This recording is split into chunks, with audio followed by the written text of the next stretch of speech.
During the 9th of the 18 apparitions, the lady asked Bernadette to dig a hole in the ground, and also said, "Go, drink at the spring and wash yourself there."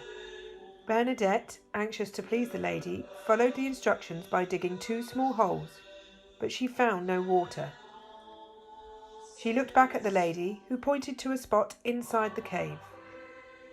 Bernadette dug another hole, and this time muddy water began to flow. She cupped her hands and drank some of the water. She also washed her face and hands with this dirty water.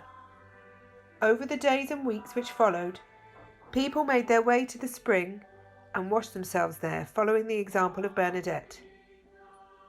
News spread fast that people were claiming to have been healed through the intervention of this water, and thus began the tradition of the baths in Lourdes. The first baths were built in 1862, only 4 years after the apparitions.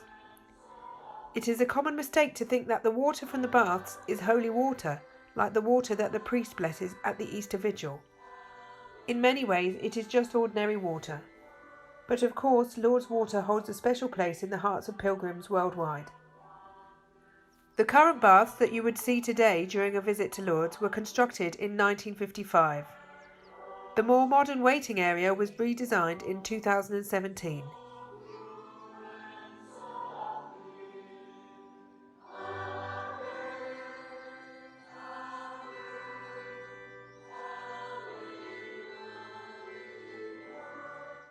"18 taps were installed between the grotto and the baths to provide people with the opportunity to wash their face and hands in the spiritual water, as Bernadette was asked to do. The water is free to take and use as much as you like whilst in Lourdes. The spring is also diverted into more taps used for filling Lourdes water bottles, which can be found on the upper side of the bridge leading across the river to St. Bernadette's Church.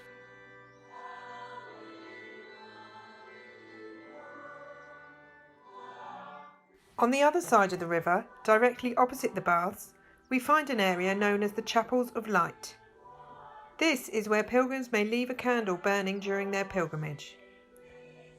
On the 18th of February 1858, during the 3rd apparition, Bernadette came to the grotto with a candle as a gesture of devotion. Imitating her, people who visited the grotto began to place candles there day after day.